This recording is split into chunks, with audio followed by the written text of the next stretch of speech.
Nah, pada kesempatan kali ini, Ibu berkesempatan untuk memberikan materi, ya kita saling sharing tentang new circle no problem. Gitu.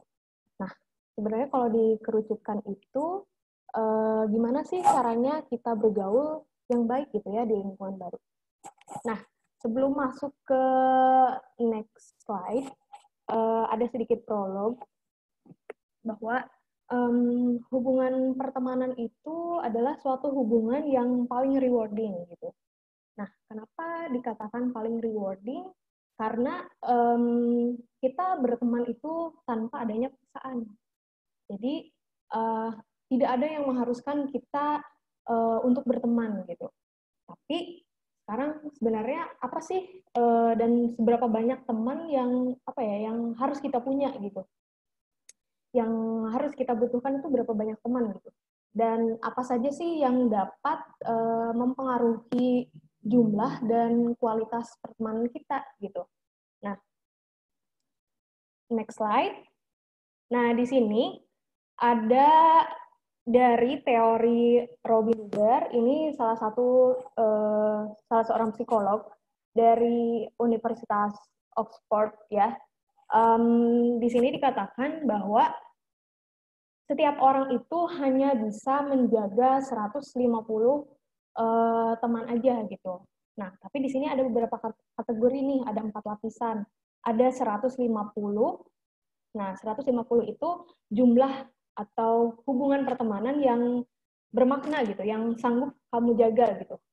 Nah, kategori 50 itu dikatakan kategori teman yang kalau misalkan ada acara spesial, acara ulang tahun, atau misalkan acara, ya semacam acara-acara yang besar lah ya, kamu bisa mengundang mereka gitu. Nah, kemudian di sini ada 15, kategori 15 ya. Nah, 15 ini dikategorikan sebagai teman baik. Nah, teman baik itu kalau misalkan kalian nih hangout, kumpul-kumpul, main gitu, pasti kalian akan mengajak mereka gitu. Membernya itu-itu aja gitu. Nah, yang terakhir ada 5 orang. Nah, 5 orang ini dikategorikan sebagai apa ya? Sahabat gitu. Karena apa ya? Nggak mungkin ya 150 teman itu kalian percaya. Pasti ada beberapa apa ya? Circle khusus gitu. Kalau misalkan kalian curhat atau kalian punya biasanya keterbukaannya lebih dalam gitu sama yang 5 orang ini. Jadi dia punya posisi hubungan terbaik di situ. Oke. Nah, yang tadi dikatakan setiap orang hanya bisa memelihara 150 hubungan yang stabil dan bermakna. Itu kata Robin Huber. Oke, sekarang kita berangkat dari problem yang sering terjadi. Nah, biasanya nih para remaja-remaja problem yang sering apa ya, yang mungkin sering terangkat gitu, ada rasa malu gitu. Kenapa sih harus malu untuk memulai ya katakanlah memulai new circle gitu di lingkungan baru? Kenapa harus malu? Nah, malu ini bisa hadir sebagai apa ya? Respon karena gagal mencapai ideal state. Nah, ideal state itu semacam social norms, ya norma sosial. Nah, norma sosial itu di mana ada ya norma-norma, ada nilai-nilai di masyarakat yang specifying itu apa sih hal-hal yang bisa diterima gitu, dan ada hal-hal yang nggak bisa diterima gitu. Nah, tapi atau yang specifying itu hal-hal apa yang appropriate gitu, yang pantas untuk dilakukan atau yang tidak pantas untuk dilakukan. Jadi dia merasa apa ya gagal mencapai ekspektasi gitu. Jadi karena ya mungkin malu, ya malu di sini bukan malu kayak embarrass ya, tapi malu ke shame ya, ke arah shame gitu. Nah, biasanya mereka yang merasa malu ini karena mungkin merasa dirinya takut dijudge atau takut apa ya merasa berbeda dengan orang lain kayak gitu. Nah, selanjutnya ada tidak mau mencoba gitu. Nah, biasanya kita yang apa sih udah nyaman nih di zona kita gitu, di zona yang sebelumnya, tapi nggak mau mencoba gitu, keluar dari zona nyaman. Nah, sesekali kalian harus mencoba. Gimana sih caranya memulai new circle yang baru dengan apa ya? Ya dengan apa ya keberanian diri gitu. Jadi kita mengesampingkan hal trauma mungkin sebelum-sebelumnya punya apa ya kayak dia saya trauma karena pernah diragukan oleh teman atau mungkin ya punya trauma sama lingkungan teman yang sebelumnya gitu. Jadi dia takut untuk mencoba kayak gitu. Nah, next. Di sini ada faktor-faktor yang mempengaruhi hubungan pertemanan. Ya. Di sini ada kedekatan. Nah, kedekatan ini artinya seberapa terkoneksinya kalian gitu. Jadi seberapa terkoneksinya kamu dengan teman kamu. Jadi kalau misalkan kamu sendiri di depan teman itu kayak merasa dimengerti. Nah, sebaliknya gitu. Teman kamu pun merasakan seperti itu, gitu, merasakan hal yang sama. Nah, kemudian ada hubungan timbal balik atau reciprocity. Nah, hubungan timbal balik ini ketika kamu memberi, tapi juga diberi gitu. Jadi hubungannya nggak sepihak gitu. Nah, reciprocity ini bagusnya dilakukan tanpa adanya ekspektasi gitu. Maksudnya tanpa ekspektasi, jadi kita nggak ngerasa apa ya pamrih gitu. Yang bagus hubungannya itu antara kedua belah pihak memiliki inisiatif untuk saling memberi gitu. Nah, kemudian ada persamaan. Nah, persamaan ini kamu bisa relate of each other jauh lebih mudah kalau misalkan kamu bisa tahu kesamaannya apa sih gitu. Terus enaknya kesamaan itu bisa dicari. Gitu. Hah? 21. Kayaknya harus ada yang di mute deh. Nah, oke, udah. Nah, selanjutnya, tadi sampai mana? Lupa Ibu.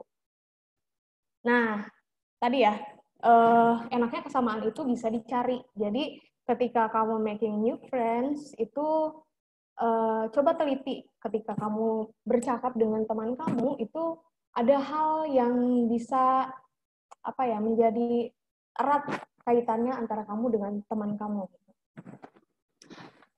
Oke, selanjutnya ada keterbukaan. Nah, keterbukaan di sini artinya sifat keterbukaan dalam ikatan persahabatan itu kan sangat penting ya. Jadi ketika dinilai sangat penting, jadi semakin kamu mengenal teman kamu satu sama lain, maka ikatan yang terjalin itu akan semakin dalam gitu. Nah, yang terakhir, saling melengkapi. Nah, saling melengkapi ini, gini, kalau misalkan kamu punya sifat dan karakter A, tapi teman kamu punya sifat dan karakter B, gitu. Nah, di sini kamu bisa saling menutupi kekurangan satu sama lain, gitu. Karena, ya tadi ya, kita butuh keterbukaan antara satu sama lain, karena kita nggak akan tahu, maksudnya sahabat kita tuh kayak gimana sih, gitu. Gimana mau apa ya gimana mau erat kaitannya kalau misalkan kita tidak memahami hubungan pertemanan kita. Oke, next. Nah, gimana sih caranya bergaul di lingkungan baru? Nah, di sini yang perlu diperhatikan dalam bergaul. Yang perlu diperhatikan dalam bergaul itu pertama, berikan kesan yang baik. Jadi, sense of pertemuan pertama itu menentukan bagaimana hubungan kamu dengan teman kamu gitu. Jadi kalau misalkan apa ya? Kalau misalkan kesan kita kurang baik, maka kita dapat feedback yang kurang baik juga gitu. Tapi kalau misalkan kita ngasih kesan yang baik gitu, kita juga dapat feedback yang baik juga gitu. Nah, selanjutnya ada mampu berkomunikasi dengan baik. Nah, di sini mampu berkomunikasi dengan baik itu bisa menggunakan bahasa manapun.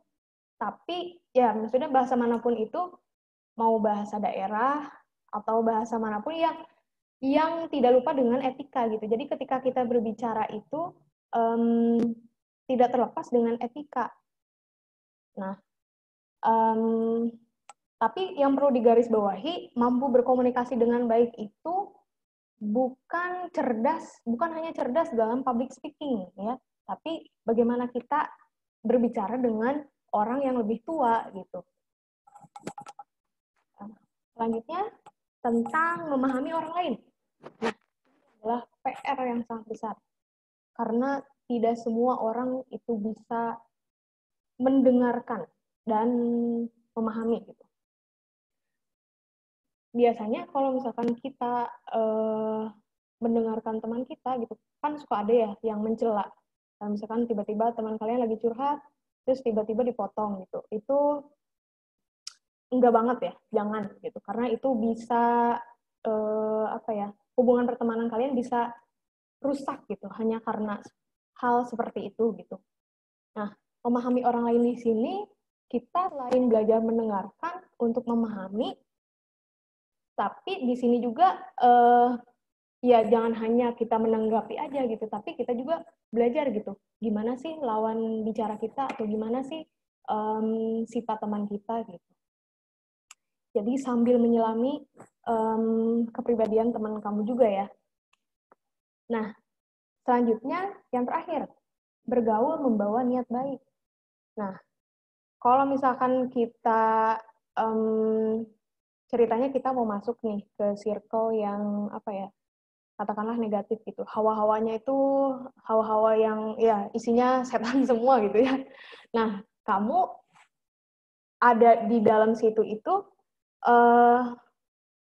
jadi bertugas sebagai yang mengajak teman kamu ke arah yang lebih baik gitu, bukan malah jadi ikut-ikutan ke arah yang kurang baik gitu.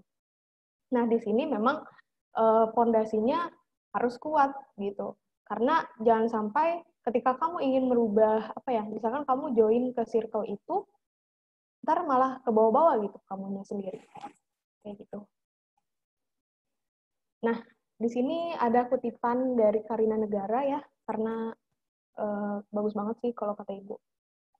Nah, jadi memahami kepribadian manusia itu bagaikan mengarungi samudera yang luas, dalam dan bergelombang.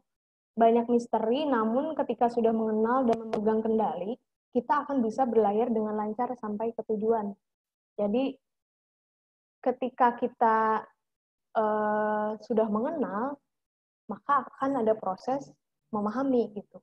Nah, kalau misalkan kita udah megang kendali nih, kita bakal lancar gitu. Jadi kita ketika pengen buat new circle itu bukan jadi masalah yang besar gitu, karena kalian sudah udah bisa lah gitu, udah bisa pegang kendali seperti itu. Oke, selesai. Itu aja sih yang bisa Ibu sampaikan. Mungkin akan dibahas kalau misalkan ada pertanyaan. Kita saling sharing aja ya tentang gimana sih caranya bergaul gitu ya di lingkungan yang baru. Silahkan kembali ke moderator.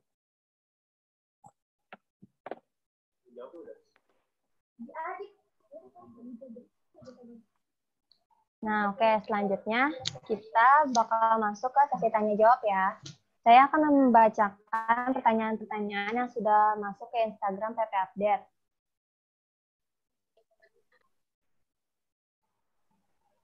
Pertanyaan pertama yaitu, ciri-ciri teman yang tidak suka dengan kita itu gimana ya? Dan yang kedua, bisa nggak kita menentukan new circle kita? Nah, Ibu. Oke. Yang pertama dulu kali ya. Ya. Oke. Gimana sih caranya kita tahu ya ciri-ciri teman yang nggak suka sama kita? Sebenarnya tadi ya,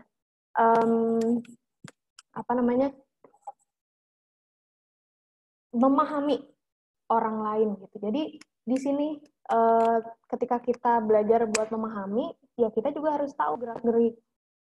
Misalkan si A, kok kelihatan nggak suka sih sama saya misalkan. Nah, biasanya ciri-cirinya itu ya kalau misalkan nggak ngomongin di belakang, gelagat atau bahasa tubuh teman kamu itu apa ya, penerimaannya kurang enak lah ke kitanya gitu. Kita bisa membaca kalau misalkan kelihatan lah kalau ada yang nggak suka sama kita tuh pasti respon yang diterima kitanya pasti kayak gitu. Maksudnya kayak ih kenapa dia ngejauhin gitu, kenapa dia setiap kita ngobrol dianya pergi, atau kenapa setiap ngobrol kita dipotong terus gitu. Nah itu mungkin menjadi salah satu ciri-ciri kenapa teman kamu, maksudnya kenapa dia nggak suka sama kita gitu. Nah, ada lagi, biasanya kan ciri-ciri teman itu ya, kalau nggak ngomongin di belakang, ya nyindir di medsos ya. Iya nggak sih? Kalau misalkan ya tipe-tipe yang langsung to the point, ya mungkin dia akan mengatakan secara langsung gitu. Kalau misalkan nggak suka, ya ngomong aja langsung. Apa gitu hal yang bikin kamu nggak suka gitu. Nah, kenapa harus, kalau misalkan itu yang tipe-tipe ngomong langsung nih, kalau nggak sukanya langsung, ya dia ngomong langsung gitu. Nah, kalau misalkan yang nggak sukanya cara diam-diam, ngomong di belakang, atau bikin, apa sih namanya, bikin status-status gak jelas gitu. Nah, biasanya dia menarik, apa ya, memancing gitu. Memancing kita buat memberikan respon duluan gitu. Terus akhirnya kalau misalkan itu bukan dituju buat kita, ntar malah jadi apa ya? Malah jadi berantem juga gitu. Loh, kan itu status bukan buat kamu gitu. Ntar nyangkanya jadi kayak gitu. Nah, apa lagi tadi yang kedua?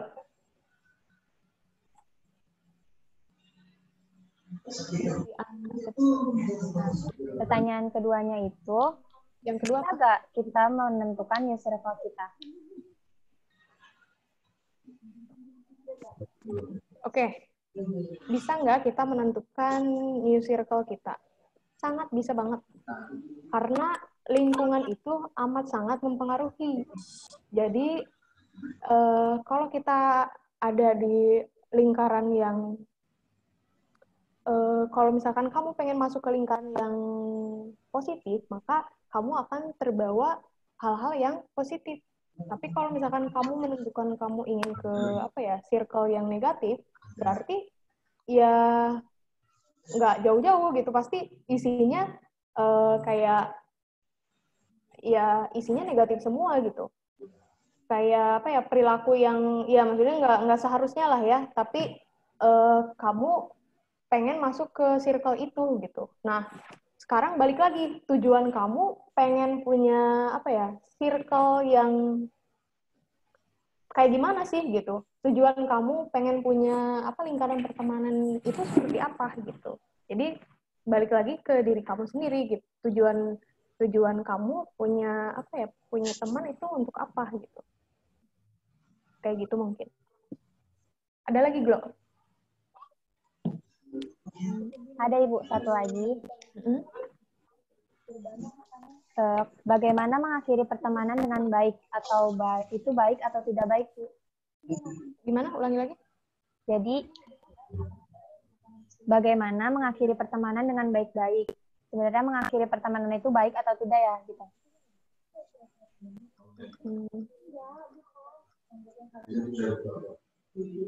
Mengakhiri pertemanan dalam konteks seperti apa?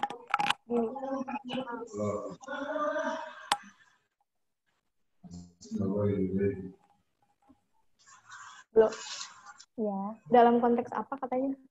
Bagaimana mengakhiri pertemanan? Nggak bilang sih, Bu. Cuman pertanyaannya bagaimana mengakhiri pertemanan dengan baik-baik. Itu baik atau tidak, Bu? Gitu. Iya, gini. Sebetulnya bukan mengakhiri pertemanan ya.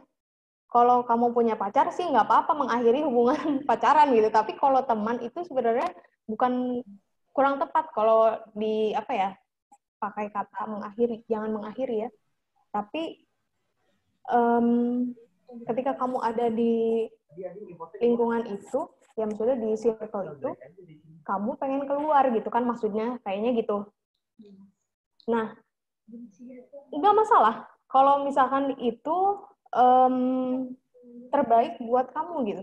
Maksudnya nggak masalah kalau itu hal yang baik gitu. Kalau misalkan ya kamu pengen keluar karena mungkin terlalu toksik gitu ya, hubungan pertemanan di situ terlalu toksik dan kamu apa ya, punya tujuan di diri kamu sendiri, gue tuh harus kayak gini, misalkan gue harus kayak harus ada perubahan lah gitu, nggak bisa gini-gini aja. Nah berarti kamu udah punya tujuan di mana tujuan tersebut baik untuk kamu gitu, jadi sebetulnya nggak masalah.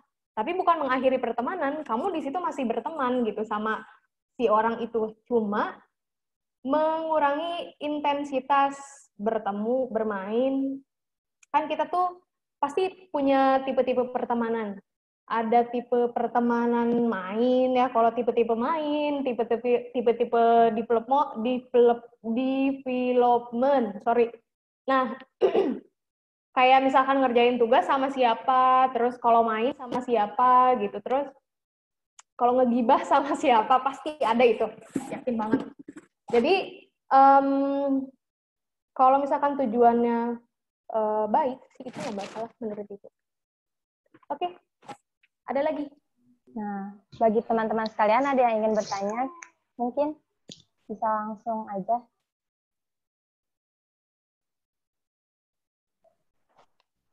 Iya. Ada nggak? Ayo nanya lagi. Ada aja. Ibu ada sulap gak, Bu? Apa? Ini pertanyaannya di luar ini. Di luar apa namanya? Di luar tema. Nanyain sulap. Iya, Bu. Ya, sulap. Kalau misalkan zona apa? Kalau Bali zona hijau, Bogor zona hijau, bisa sih kayaknya. Tapi kita kapan zona hijaunya ya? Siap, Bu. Ini siapa yang bicara? Aduh, nggak kelihatan. Ntar dulu. Saya, Bu. Siapa, Bintang ya? Yoi. Oh iya, Bintang. Apa kabar Bintang? Iya, Bu. Di mana sekarang? Alhamdulillah. Di Depok, Bu. Oh, di Depok. Jangan kemana-mana, Depok zona merah. Sama kayak Bu. Oh iya, siap. Ayo tuh, nanya.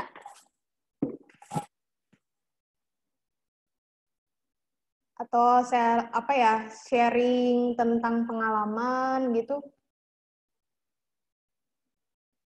Ibu juga pengen sih, cuma kalian dulu lah. Siapa gitu, Glow sendiri mau share pengalaman nggak? Pertemanan Glow gimana di kelas 10, di kelas 11, atau yang lain, anggota PP yang lain. Sharing pengalaman pertemanan kalian gimana sih? Ada lagi, Bu, pertanyaannya. Oh, ada. Jadi, cara mengatasi teman yang tidak suka dengan bijak. Cara mengatasi teman yang tidak suka, tapi kita mengatasinya dengan bijak gitu. Bagaimana ya, Bu? Cara mengatasinya? Cara mengatasi teman yang nggak suka sama kita. Simpel sih, sebenarnya. Ya kita nggak perlulah jadi orang yang perlu disukai sama banyak orang, karena itu sangat lelah sekali ya. Yang perlu kita lakukan itu jadilah diri sendiri gitu. Pasti di dunia ini akan ada yang nggak suka sama kita.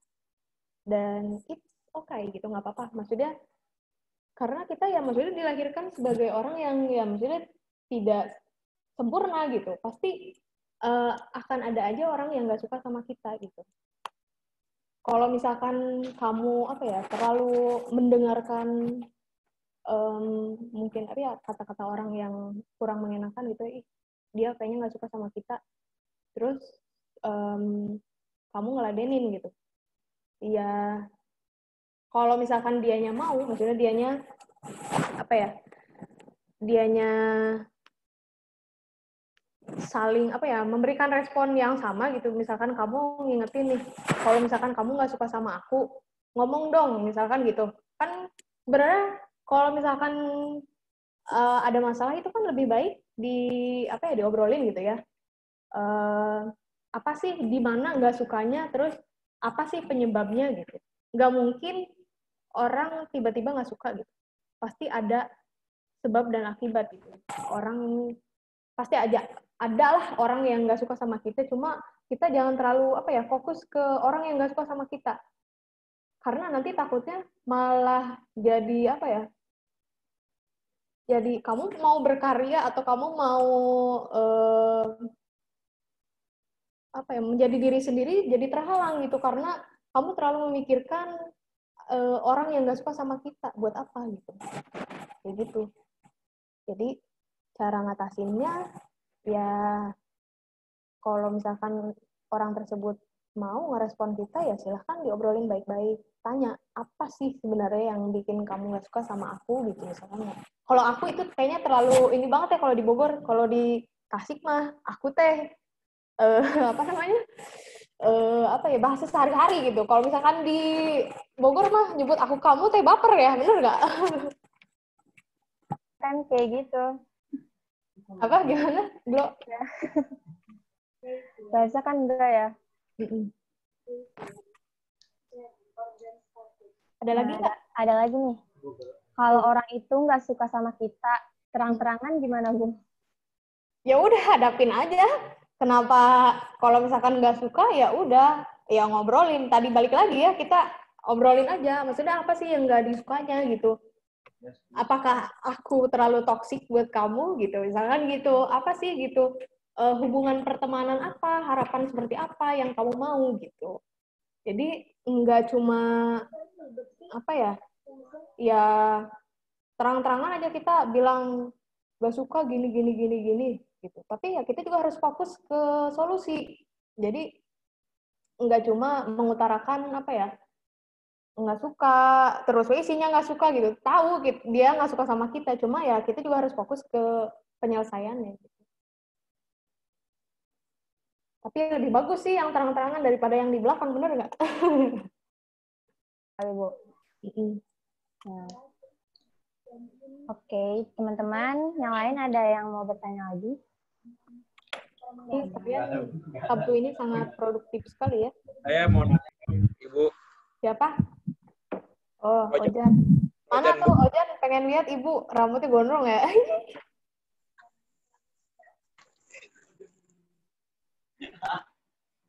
Mana Ojan? Ojan nggak dinyalain kayak kameranya. Tuh kan, gondrong banget ya. Kamu kalau masuk sekolah ntar harus dicukur. Ntar ketahuan paten lagi. Gimana? Ini Bu Nadir. Oh Ibu. Nadir juga. Saya mau... Apa? Enggak, Bu. Ibu mau nanya. Ibu saya mau nanya. Ibu nanya atau ibu yang ngasih materinya gimana sih? Ya Ibu, saya mau nanya maksudnya. Apa gimana? Ibu, kalau misalnya teman saya nih nggak suka sama saya, karena sikap saya yang apa gimana sih? Ya, yang apa misalnya yang pecicilan gitu. Wah, Nadir pecicilan banget. Gitu kan. Apakah kita harus ubah sikap kita supaya dapat berteman lagi sama dia, Bu? Oke. Pecicilannya kayak gimana dulu? Maksudnya itu bikin apa ya? Maksudnya teman kamunya udah ada kayak mengarah ke sakit hati nggak gitu? Kalau misalkan kan biasanya kalau pecicilan itu enak banget ya, kayaknya kalau ngebully atau misalkan ngejek-ngejek atau misalkan ya bercanda lah gitu ya, ada nggak dianya maksudnya ke arah dianya mengutarakan ih aku sakit hati lah gitu sama perkataan Nadir misalkan gitu. Kalau ada kata-kata seperti itu berarti ya kamu harus introspeksi diri lah gitu. Apakah kamu yang salah atau dia yang baperan gitu? Kalau misalkan misalkan Nadir yang terlalu berlebihan, nah kamu tanya sama teman yang lain gitu, apakah pecicilan kamu teh malah ngerugiin banyak orang gitu. Coba bertanya-tanya dulu sama teman-teman di situ gitu. Jadi kalau misalkan dianya aja yang ngerasa sakit hati, ya berarti ada hal lain gitu. Atau misalkan cewek apa cowok? Nanya nih, cewek apa cowok yang ngerasa ininya? Oh, saya ini Bu sama cowok Bu gitu Bu. Oh, cowok. Terus cowoknya gimana? Ya Bu, kenapa Bu? Terus gimana maksudnya? Ya, jadi dia ini Bu ngomong gitu, ih Nadir aneh freak gitu, pencicilan. Oh, Terus ya. Terus gimana? udah Bu itu aja Bu. Ya itu kan ya kepribadian kamu lah gitu ya. Ya mungkin sisi uniknya Nadir. Jadi ya kalau misalkan orang lain apa ya, orang lain fine-fine aja itu nggak jadi masalah. Kalau misalkan di luar batas, nah Nadir harus ini dulu, harus apa sih, tanya sama orang, kamu apa ya, aneh apa enggak gitu. Tanya-tanya dulu gitu. Jadi kamu bisa tahu penilaian diri kamu dari orang lain tuh kayak gimana. Oke. Gimana, udah cukup belum? Bu. Ada lagi nggak? Makasih Ibu. Oke.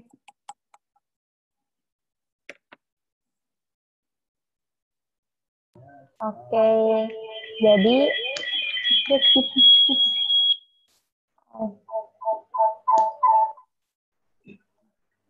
nah, jadi ada lagi kira-kira pertanyaan dari teman-teman, mau bertanya langsung mungkin?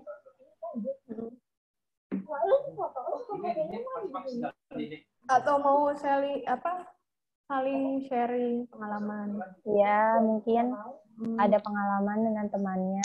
Nggak harus nanya sih sebenarnya, apa aja bebas.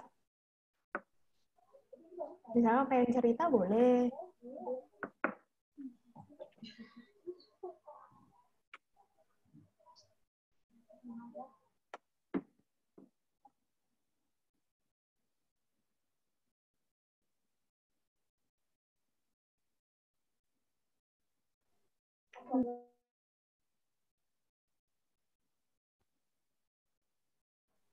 Nah, nggak ada yang nanya ya berarti.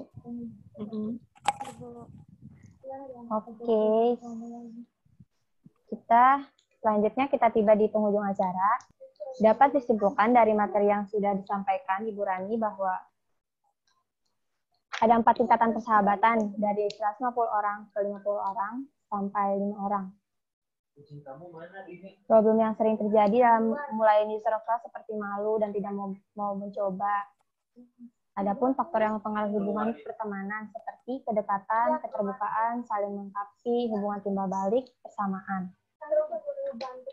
Nah, sekian acara gembira kita hari ini. Terima kasih kepada Ibu Rani selaku pemateri dan juga teman-teman semua yang sudah meluangkan waktunya untuk mengikuti acara ini. Semoga acara ini dapat bermanfaat dan menjawab rasa penasaran dari teman-teman. Akhir kata, wassalamualaikum warahmatullahi wabarakatuh. Waalaikumsalam warahmatullahi wabarakatuh. Terima kasih kesempatannya. Terima kasih, Bu. Terima kasih, Bu. Oke. Semua. Dadah.